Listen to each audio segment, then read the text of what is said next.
예, 오늘 말씀의 제목은 돌 같은 마음, 동시에 살처럼 부드러운 마음이 됩니다. 한번 여러분들이 여러분의 마음을 살펴보시면 우리의 마음은 극단성이 있습니다. 이중적입니다. 이성적이지만 비이성적입니다. 어떨 때는 합리적 판단을 하지만 때로는 합리적 판단을 하지 못합니다. 우리 마음은 감정적입니다. 슬플 때가 있고 기쁠 때가 있고 감사할 때가 있고 감사하지 못할 때가 있습니다. 그러기에 우리 마음을 이렇게 살펴보면 두 가지로 나눠져 있고 두 개의 그 마음이 하나의 마음으로 공존하고 있는 것을 우리들이 알 수가 있습니다. 이게 우리의 마음입니다. 그러기에 우리는 한 가지 마음을 갖고 살아가는 것이 결코 쉽지 않다는 것을 여러분은 잘 알고 계십니다. 오늘 성경도 우리에게 두 가지 마음이 있다고 말씀합니다. 올해 우리 머리띠 교회 그 표되는 말씀인데, 우리가 부드러운 마음을 갖자는 우리 표인데 19절에 이렇게 말씀이 나옵니다. 내가 그들에게 한 마음을 주고 그 속에 새 영을 주며 그 몸에서 돌 같은 마음을 제거하고 살처럼 부드러운 마음을 주어. 그러니까 성경은 우리에게 두 개의 마음이 있는데 돌 같은 마음이 있다는 겁니다. 마음이 돌과 같다는 겁니다. 그리고 우리에게 살과 같은 마음이 있다고 그렇게 말씀합니다. 제가 좀 전에 말씀드린 것처럼 우리의 마음속에 이런 두 가지 마음이 있는 겁니다. 그러면 돌과 같은 마음은 무엇인가? 돌이라는 건 죽은 겁니다. 굳어버린 겁니다. 생명이 없는 마음입니다. 괴로워하고 질투하고 시기하고 원망합니다. 욕심으로 살아갑니다. 돌과 같은 마음의 특징은 하나가 있습니다. 다른 사람과 마음을 나누지 못합니다. 마음이 굳어져 있기 때문입니다. 마음이 돌과 같이 죽어 있기 때문입니다. 이걸 성경은 돌과 같은 마음이라고 말씀하고 있습니다.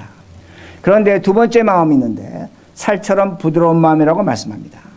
이건 살아있다는 표현을 그렇게 성경이 한 겁니다. 마음이 살아있습니다. 부드럽습니다. 마음을 여는 겁니다. 다른 사람과 함께 살아갈 수 있는 마음입니다. 내 마음을 줄 수 있고 다른 사람의 마음을 받아들일 수가 있습니다. 이게 살처럼 부드러운 마음입니다. 존경할 건 존경합니다. 인정할 건 인정합니다. 사랑할 건 사랑하고 이해할 수 있는 건 이해하는 마음입니다. 다른 사람과 교제할 수 있는 마음, 이것이 살처럼 부드러운 마음이라고 성경은 가르쳐 줍니다. 근데 오늘 성경 말씀은 우리에게 뭐라고 말씀하고 있냐면 돌과 같은 마음을 없애라는 겁니다. 그리고 살처럼 부드러운 마음을 갖고 살라고 그렇게 말씀하십니다. 그런데 우리는 이렇게 생각합니다. 그건 하나님의 말씀이야. 그건 하나님의 말씀이야. 오늘 우리 마음을 실제로 보면 제가 좀 전에 설명드린 것처럼 우리 마음은 합리적입니다. 비합리적입니다. 매우 감정적입니다. 극단적입니다. 그러기에 우리는 어떻게 생각하냐면 오늘도 내가 삶을 살아가면서 돌과 같은 마음도 가질 수 있고 그리고 살처럼 부드러운 마음을 가질 수 있다고 그렇게 생각합니다. 그렇게 살아가는 걸 지극히 당연히 생각한다는 겁니다. 그런데 하나님은 그렇게 살지 말라는 겁니다. 만약에 오늘도 너희들이 돌과 같은 마음과 살과 같은 마음, 그 두 마음으로 산다면 너희들은 잘못 살고 있다는 겁니다. 틀렸다고 그렇게 말씀하십니다.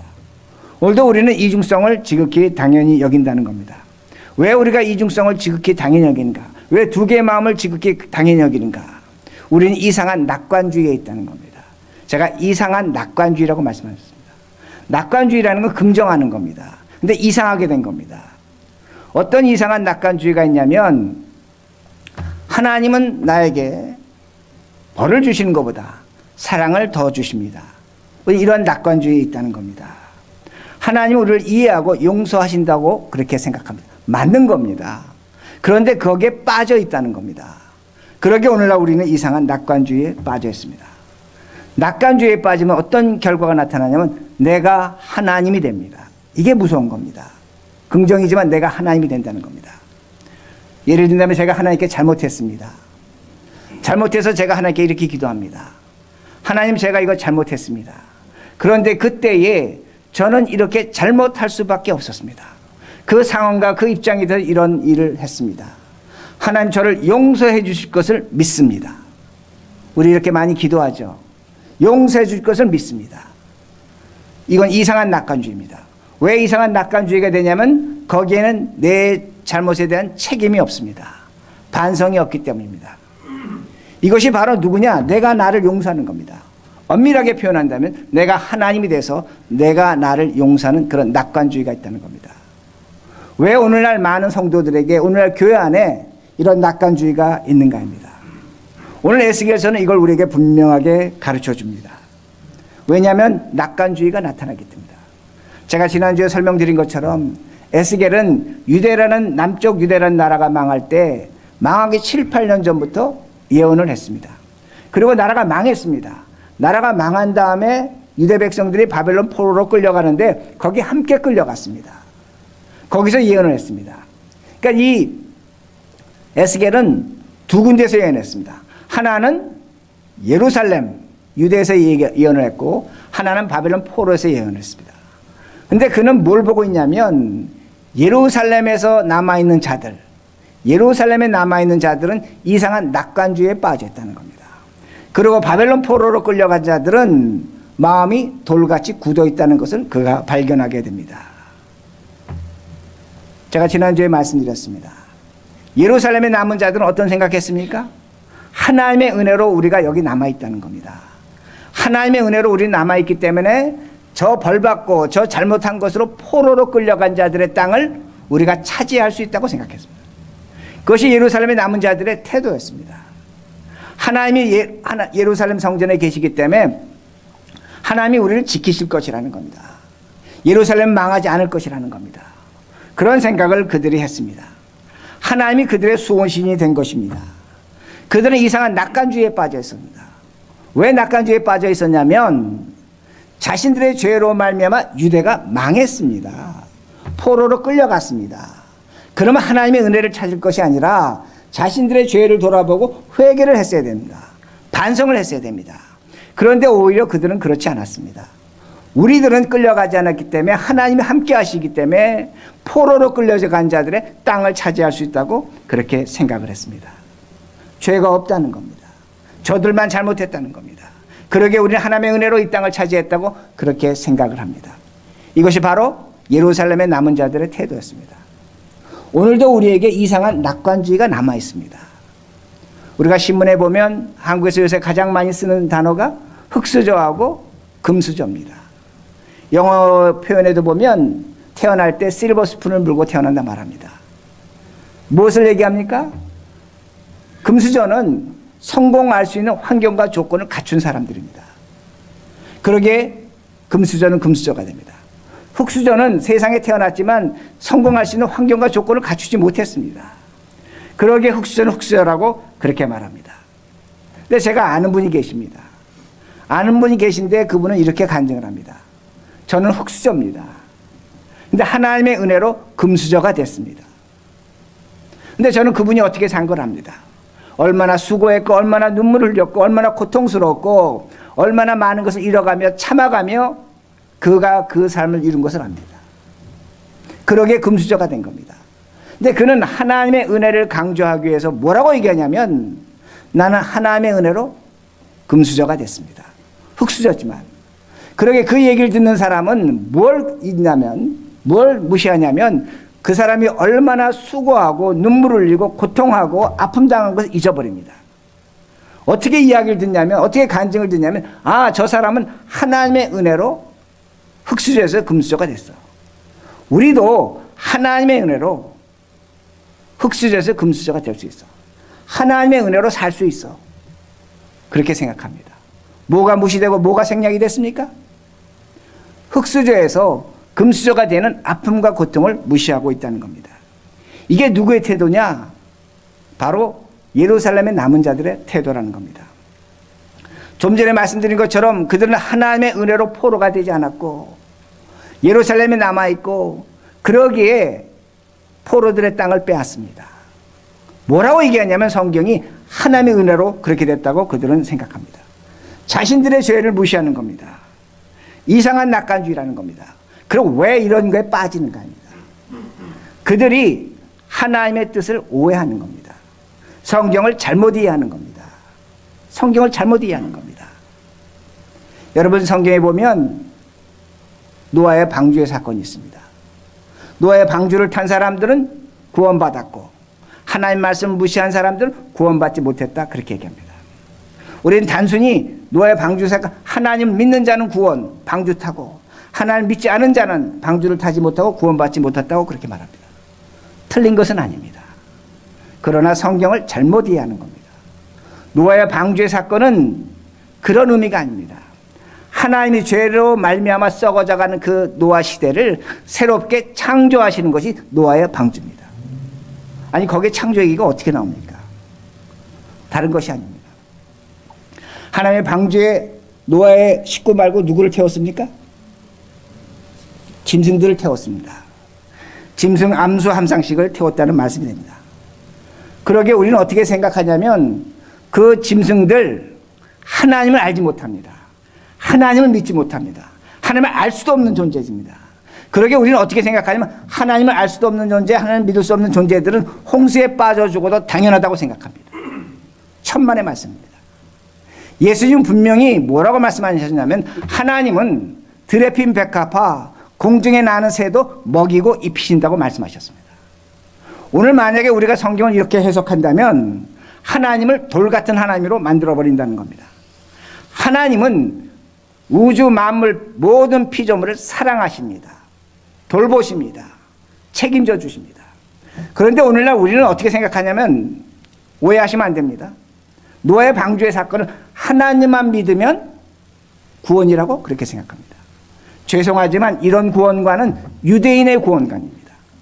유대인의 구원관입니다. 유대인의 하나님과 우리의 하나님은 같은 것 같지만 절대로 같지 않습니다. 우리의 하나님은 삼위일체 하나님입니다. 성부 하나님, 성자 하나님, 예수 그리스도, 성령 하나님입니다. 우리의 하나님은 십자가의 하나님이라는 말씀이 됩니다. 만약에 오늘도 우리가 노아의 방주의 사건을 그렇게 유대인 방법으로 해석한다면 예수 그리스도의 십자가의 죽음과 부활은 필요 없습니다.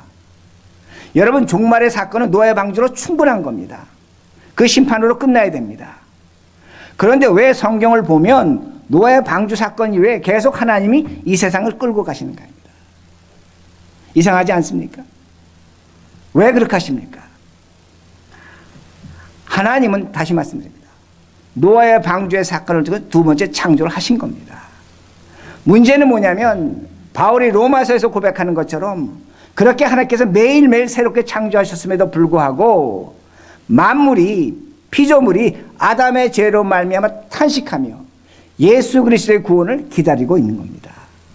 성경이 우리에게 가르쳐주는 것이 뭐냐면 하나님의 창조의 사건은 예수 그리스도가 재림하실 때 그때 완성되는 겁니다.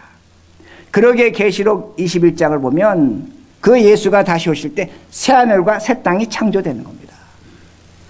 오늘도 우리가 가장 잘못 이해하고 있는 것은 뭐냐면 하나님이 창조하신 저 창조로 말미암아 세상이 이끌려간다고 합니다. 아닙니다. 시편 104편 30절을 보면 하나님이 오늘도 지면을 새롭게 하시는 겁니다.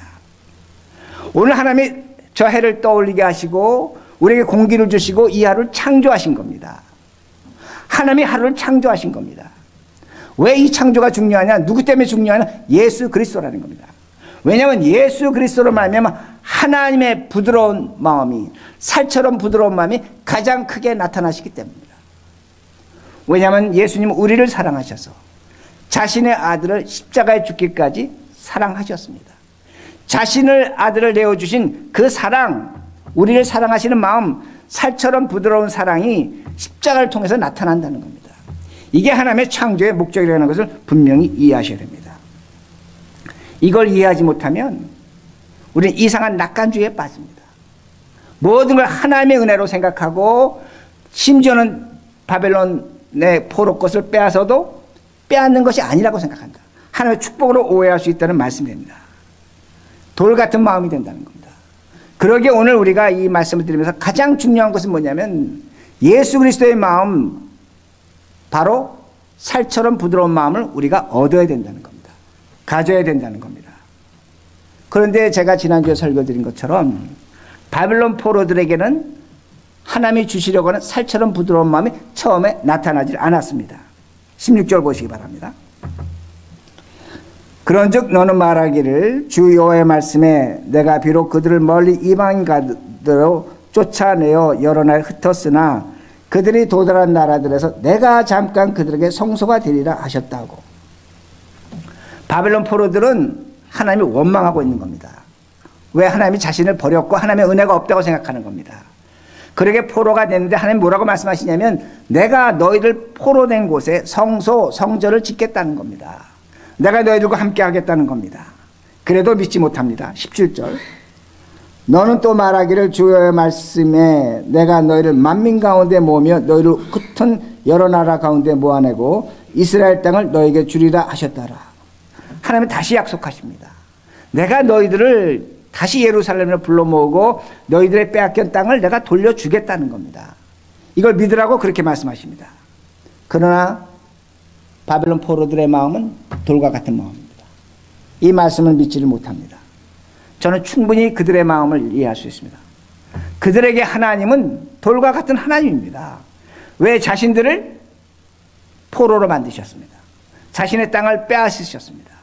그야말로 예루살렘에 있으면 금수저인데 흙수저로 만들어놨다는 겁니다. 그런데 하나님은 아니라는 겁니다. 하나님 뭐라고 말씀하시냐면 내가 너희들과 함께 하고 있다는 겁니다. 내가 너희들과 함께 하고 있고 너희의 땅을 돌려주겠다는 겁니다. 나는 지금 너희들에게 부드러운 마음을 보여주고 있다는 겁니다. 내가 너희들을 장차 지금 너희들을 흙수저라고 하지만 내가 너희를 금수저로 만들어주겠다고 그렇게 말씀하고 있는 겁니다. 18절 보세요. 다시 이렇게 약속합니다. 그들이 그리로 가서 그 가운데의 모든 미운 물건과 모든 가증한 것을 제거하여 버릴지라. 하나님 뭐라고 말씀하시냐면 바벨론 포로들에게 너희들이 예루살렘에 돌아가서 예루살렘 성전에 있는 미운 것들, 우상들을 너희가 제거해 버린다. 너희가 없애버린다. 그러므로 지금 예루살렘에 남아있는 자들은 하나님을 섬기는 것이 아니라 우상을 섬기는 것이라고 그렇게 말씀합니다. 이 말을 믿으라는 겁니다. 이 말을 믿으라는 겁니다. 오늘도 마찬가지입니다. 오늘도 여러분들은 하나님 왜 나에게 돌과 같은 하나님입니까? 왜 나에게 사랑과 은혜가 없습니까? 왜 오늘 내가 이렇게 살아야 됩니까? 왜 내가 이렇게 고통을 당해야 됩니까? 왜 병들어야 됩니까? 하나님 말씀하십니다. 너 착각하고 있다.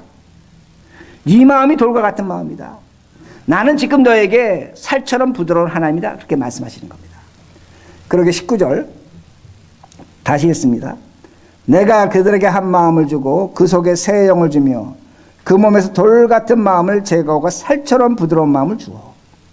하나님 말씀하십니다. 너가 내 말을 듣지 않으면 내가 성령을 보내서 이건 제가 다음 주에 설교합니다. 너에게 돌 같은 마음을 제거하고 없애버리고 살처럼 부드러운 마음을 주겠다고 말씀하십니다. 그 우리가 질문해야 됩니다. 어떻게 하면 우리가 살과 같이 부드러운 마음, 살처럼 부드러운 마음을 얻을 수 있습니까? 어떻게 하면 우리가 돌과 같은 마음을 제할 수 있습니까? 마태복음 25장에 예를 듭니다. 어떤 주인이 먼 곳으로 여행을 가면서 3명의 종들에게 이렇게 얘기합니다. 성경을 보면 재능대로 그들에게 1달란트, 2달란트, 5달란트를 줬다고 말씀합니다. 재능대로 줬습니다. 재능은 뭡니까? 나누는 겁니다. 그러게 5달란트 받은 자는 장사를 해서 5달란트를 남겼습니다. 2달란트 받은 자는 장사해서 2달란트를 남겼습니다. 1달란트를 받은 자는 그거를 어떻게 했습니까? 땅에 파묻었습니다. 땅에 파묻었습니다. 그리고 주인이 돌아와서 계산을 했습니다. 5달란트 받은 자는 여기 5달란트가 있습니다. 10달란트입니다. 2달란트 받은 자는 여기 2달란트가 있습니다. 4달란트입니다. 1달란트 받은 자는 땅에 있는 걸 파가 그대로 갖고 와서 여기 1달란트가 있습니다. 이제 성경이 참 무섭습니다.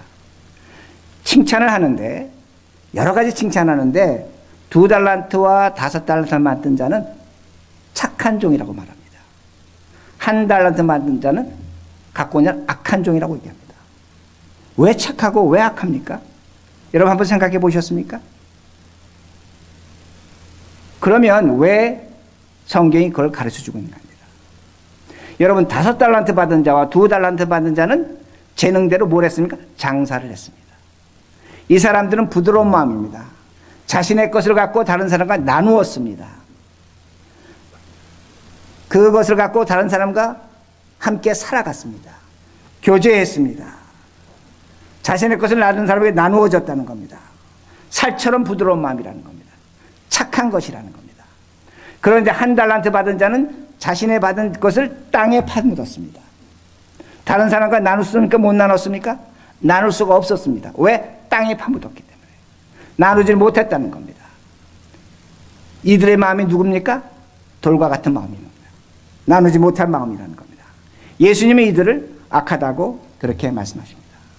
오늘 정말로 우리가 하나님께 상 받아야 됩니까? 여러분이 상 받기를 원하십니까? 길은 하나입니다. 우리의 마음을 나누셔야 됩니다. 여러분이 갖고 있는 재능을, 여러분이 갖고 있는 물질을, 여러분이 갖고 있는 삶의 내용을 다른 사람과 나누시기 바랍니다. 하나님은 우리에게 상을 주신다는 말씀이 됩니다. 착한 자가 되는 겁니다. 우리의 마음을 살처럼 부드럽게 만들게 되는 겁니다. 자, 제가 이렇게 설명하면 그러면 바벨론 포로들에게 어떤 일이 나왔습니까? 여러분, 바벨론 포로 중에 하나님의 말씀을 받은 사람들이 있습니다. 그들은 정말로 70년이 돼서 포로에서 해방돼서 이스라엘로 돌아갔습니다. 이스라엘로 돌아간 그들이 뭘 했는 줄 아십니까? 이 생각을 했습니다. 우리들이 왜 포로로 살았고 왜 하나님 믿는 나라가 망했지? 그걸 반성하기 시작한 겁니다. 자신들의 죄를 반성하기 시작한 겁니다. 그리고 그들이 성경을 새롭게 이해했습니다. 창세기부터 모든 성경의 내용을 새롭게 이해했습니다. 창조의 신화, 창조의 말씀, 그 다음에 노아의 방주, 출애굽 사건, 새롭게 모든 성경을 이해하면서 그들이 한 가지를 깨닫게 됩니다. 뭘 깨닫게 되냐면 우리에게 메시아가 온다는 겁니다. 그리스도가 온다는 겁니다. 하나님이 온다는 겁니다. 그것이 어디로부터? 다윗의 후손으로부터 온다는 것을 그들이 성경에서 발견합니다. 이것이 메시아입니다. 이것이 그리스도입니다. 이것이 바로 오늘 우리에게 찾아오신 하나님이란 말씀이 됩니다. 오늘도 우리가 이 세상에 포로로 살아갑니다. 여기 포로 아닌 사람이 누가 있습니까? 돈의 포로로 살아갑니다. 질병의 들어옴으로 살아갑니다. 인간관계의 포로로 살아갑니다. 일의 포로로 살아갑니다. 우리 모두 포로로 살아갑니다. 포로로 살아가는 우리들에게 하나님이 약속하시는 말씀이 있습니다. 살처럼 부드러운 마음을 가지라는 겁니다. 그러면 내가 너에게 상을 주겠다는 겁니다. 다시 말씀드립니다. 우리가 2019년 맞이했습니다. 여러분 고민 있습니까? 2019년 대해서 여러분 해결하기를 원하는 문제가 있습니까? 여러분 소원이 있습니까? 어떤 아픔에서 벗어나기를 원하십니까? 어떤 것이 해결되기를 원하십니까? 우리는 그거 놓고 기도합니다. 그 문제가 해결되기를 기도합니다. 그러나 오늘 성경 말씀은 우리에게 가르쳐 줍니다. 살처럼 부드러운 마음을 가지라는 겁니다. 네 마음을 나누라는 겁니다. 네 재능을 나누라는 겁니다. 그래야만 하나님이 우리에게 상을 주겠다고 말씀을 합니다. 오늘이 1월 두 번째 주입니다. 오늘 성경은 뭐라고 가르쳐 주냐면 네 안에 있는 돌을 제거하라는 겁니다. 돌처럼 굳은 마음을 제거하라는 겁니다. 어떻게 우리가 할 수 있습니까? 2019년 시작하면서 여러분 기도하셔야 됩니다. 말씀 가까이 하셔야 됩니다. 예배 열심을 들으셔야 됩니다. 너무나 듣는 얘기고 너무나 통속적이고 너무나 통상적인 얘기인 것 같습니까? 아닙니다. 우리가 돌 같은 마음을 제거하기 위해서는 하나님 말씀에 가까이 가야 합니다. 기도해야 됩니다. 중보기도 해야 됩니다. 그래야만 우리에게 살처럼 부드러운 마음이 생기는 겁니다. 내 마음을 나눌 수 있는 겁니다. 내 옆에 사람 사랑하는 사람과 더 깊이 사랑할 수 있는 겁니다. 자식을 보지만 어제의 자식이 아니라 오늘의 자식으로 나타나는 겁니다. 내 마음을 나눌 때에 세상의 모든 것이 달라지는 겁니다. 어제 봤던 하늘이 달라지는 것이고 어제 봤던 집의 건물이 달라지는 것이고 내가 밖에 봤던 나무가 어제와 오늘이 다른 겁니다. 여러분이 여러분의 마음을 나눌 때입니다. 이렇게 나눌 때 우리가 이렇게 1년을 시작한다면 저는 믿습니다. 2019년 올해 말에 하나님은 우리에게 이렇게 상을 주실 겁니다. 마태복음 25장 21절입니다. 같이 읽습니다. 시작. 그 주인이 이르되 잘하였도다 착하고 충성된 종아 내가 적은 일에 충성하였음에 내가 많은 것을 내게 맡기리니 내 주인의 즐거움에 참여할지어다 하고 약속의 말씀입니다. 여러분 마음을 나누는 건 작은 일입니다. 하나님 그 하나 보시겠다는 겁니다. 복잡하게 생각하지 마시기 바랍니다. 하나만 시작하시기 바랍니다. 그것 하나 여러분이 이뤄낸다면 우리 하나님께서 많은 것을 맡기시겠다고 말씀합니다. 여러분의 삶 속에 필요한 것, 채워져야 될 것, 누려야 될 것 하나님이 주십니다. 이 복을, 이 축복을 우리가 2019년에 찾고 누리시는 이 한 해가 되기를 간절히 바랍니다.